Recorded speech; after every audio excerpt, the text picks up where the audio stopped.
sa Department of Education noong taong 2023. Merong 5 billion na inapprove para sa classroom construction. Nagulat ako kasi merong mga lumapit na miyembro ng House na humihingi. Hinihingi nila yung 5 billion, parte ng 5 billion na budget. Wala kasi akong experience sa ganyan. At saka ang pagkakaintindi ko, pag inapprove na yan ng Office of the President, ibibigay na yan, dediretso na yon sa approval at trabaho ng Department of Education sa construction ng mga classroom. Nagulat ako, may humingi. Magkano ba ang amin dyan? Magkano ba ang amin dyan? So sinabi ko, hindi pwede ito. Kasi ang mangyayari nito, hindi magagawa ng Department of Education ang trabaho namin na mag-construct ng classroom ayon sa classroom backlog at sa prioritization base sa backlog at sa classroom construction. So sinabihan ko yung isang congressman, sabihan ninyo si Martin Romualdez na hindi pwede chap-chapin ang classroom construction na 5 billion. Kaya kung makikita ninyo sa budget proposal na approved ng Office of the President, 5 billion yon. Pero nung lumabas yung GAA o yung budget approved noong 2023, naging 15 billion siya. Dahil hindi nga ako pumayag na kunin yung 5 billion, dinagdagan nila ng 10 billion yung classroom construction ng Department of Education. Yung 10 billion na yon hindi kontrolado ng Department of Education.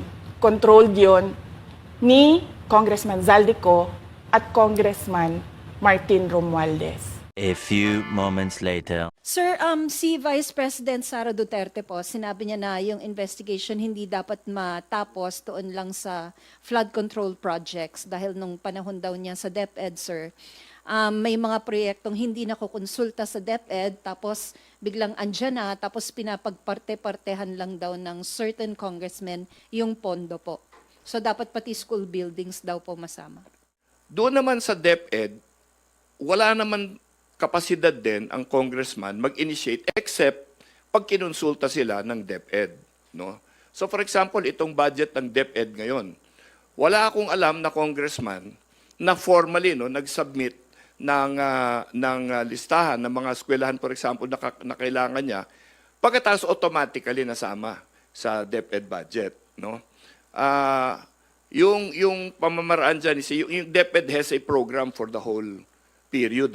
May shortage tayo of 40,000 classrooms. Paano nila pupunin yung 40,000 classrooms na yon?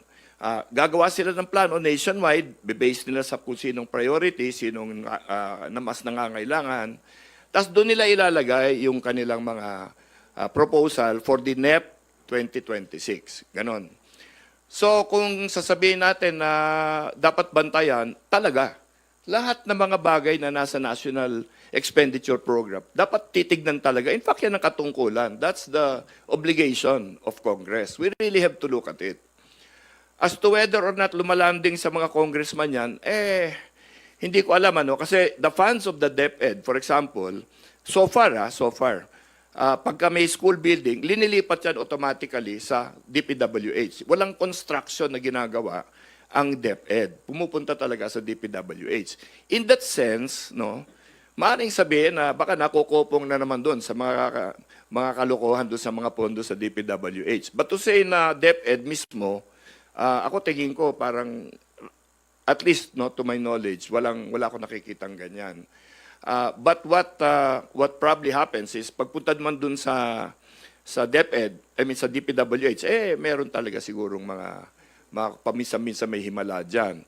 Ngayon, anong papel ngayon ng congressman pag sa DepEd dyan? Well, magre-request kami sa DepEd. Kuminsan, ginagawa ng DepEd, binibigyan lahat ng distrito ng at least 1 or 2 small buildings or classrooms, number of classrooms, para everybody na tulungan. And then yung mga priority nila, sila na rin ang gumagawa niyan. So yan ang situation na Tina sa sa DepEd. Pero kung babantayan natin yan, ang tingin ko mas maganda yung paraan na iniisip ngayon eh. Kasi may mga congressman ngayon na gumagawa ng panukala na hindi na exclusive sa DPWH ang construction work, no? Na pwedeng ipagawa ang mga school buildings sa local governments. Okay? Kasi sa experience ng marami, mas mabilis yung local governments at saka mas tutok, ano? Marami nagsasabi, pag sa local government mo paggawa, libre yung graba. Kasi kukunin lang nila doon, hindi kailangan i-haul yan so kung galing saan-saan. At siguro sa experience na rin ng lahat, pag ginagawa ng local governments, mas mabilis. Kasi andun sila nakatutok no? Hindi katulad nung sa DPWH, kukuha pa ng kontratista yon. Ito nandun na sila at mabilis nilang pwedeng gawin yan. So yan ang isa sa mga panukala na papasok dito sa budget hearings ng DepEd. Tingin ko pag pumasok yan, magiging malaking diferensya talaga sa pagtapos ng ating mga nakukulang na school buildings. Sir, dun sa nilahad nyo po na sistema, sinasabi nyo po ba na imposibleng paghati-hatian ng congressmen yung pondo sa mga proyekto? For classrooms, Classrooms and other infra projects po? hindi, wag natin iparehas lahat kasi classrooms muna, no? O, sige po. Classrooms hindi. Malinaw ang procedure sa classrooms Kailangan nandiyan ka sa listahan ng DepEd. Kailangan na-identify ka sa a place that really needs classrooms more than the other places, no? Tapos pag yun na nga dito sa mga nakaraan, pag na-identify na yon, pupunta na ito sa Antipolo. Mangyayari, pupunta sa DPWH yan at DPWH ang co-construct. So, siyempre, maraming priorities ang DPWH. Gumagawa rin niya ng tulay, gumagawa rin niya ng kalye, gumagawa na kung ano-ano. So, pag pumasok bigla yung classroom, kuminsan, hindi nabibigyan ng priority kaya medyo mas tumatagal. Experience din namin yan Pagka, DepEd bibigay ng classrooms, medyo kuminsan tumatagal. No? So, kailangan mabantayan yan. Lahat ng salapi ng bayan dapat bantayan. Pero ito ba kaiba ito? Palagay ko hindi. Wala naman tayong naririnig masyado mas skandalo sa DepEd di ba? In fairness to everybody who has been a secretary of the Department of Education, by and large, mataas ang respeto ng tao sa mga, kahit na sa mga ganyan na procurement. Long ago, may mga problema sa mga libro-libro. Pero yung construction school building, tingin ko, so far, they've been able to maintain a good reputation and a good job. As a follow-up to that, sir, ibig sabihin po, mas madaling ma-magic at paghati-hatian ng kongs ang pondo kapag roads, bridges, flood control projects? Kasi may presumption na pinaghahati-hatian ng kung ano. Ayoko naman, siguro hindi naman tama lalahatin natin. Kumuha ako dyan, ang announcement mo, sinabi ko lahat ng kung pumapasok sa ganyan. Hindi naman totoo kasi yun. Meron din naman siguro matitino sa atin dyan, kahit na kuminsan mahirap makita. No? Pero I don't think na pwedeng lahatin. At saka hindi lang naman actually, ang thesis ko nga, hindi congressman ang problema dito. Pag-uusapan natin to sa next mga discussions ko with you, no? Talagang I think it's a problem of the agency.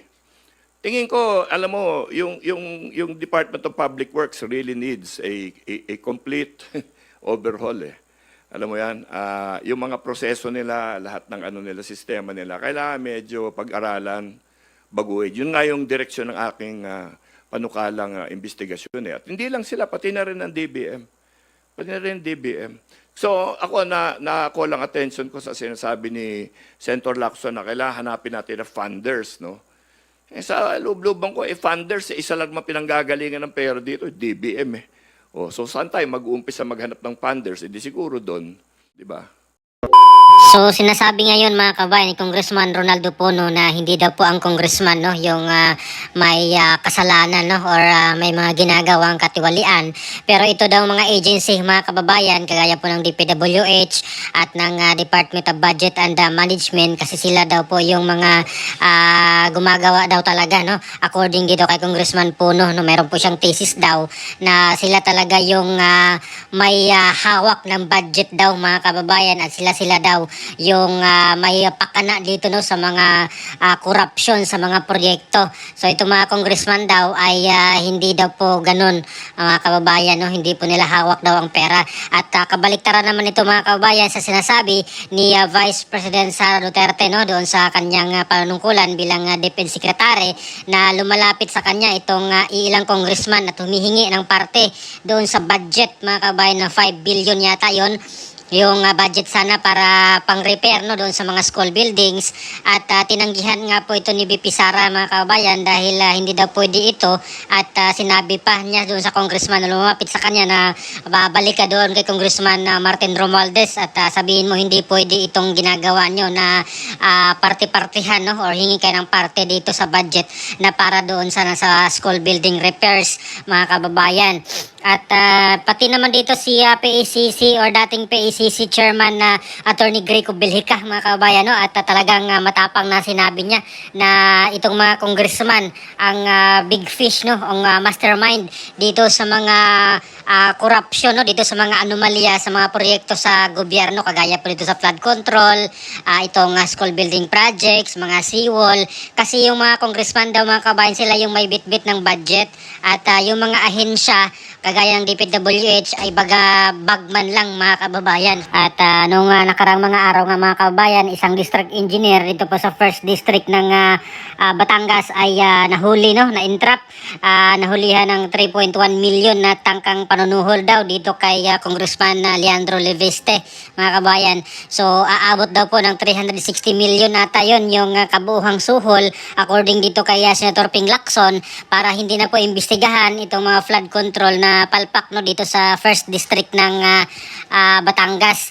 At yun, si Congressman Leveste syempre hindi nagpa-uto, no, dito sa panunuhol sa kanya dahil number one na pinakamayaman, no, na congressman sa ngayon itong si Congressman Leandro Leveste, mga kababayan, no. Pero kung ibang congressman siguro yon, mga kababayan, yung inalok, ay hindi po natin alam, no, kung ganito pa rin ang gagawin or ganito ba ang gagawin dito na ipa-entrap, ipahuli itong district engineer na magtangkang manuhol para hindi na po imbestigahan yung mga kapalpakan ng mga flood control, mga kababayan, no. At hindi lang yan, mga kababayan, marami pa yan, alam ko marami pa yan, mga kababayan, na magsusulputan, no. At maraming mga flood control na nasira, lumilitaw ngayon na substandard dahil tinisting ng kalikasan na binaha at nawasak, mga kababayan, nasira. Ayan, so para po sa aking opinion, mga kababayan, itong sinasabi ni Congressman Pono, no, bagamat sinabi niya hindi daw po lahat, pero alam ko talaga na kalakaran na kasi yan ng mga congressman itong mga ganitong sistema, kaya hanggang ngayon dyan po sila kumikita, mga kababayan, no.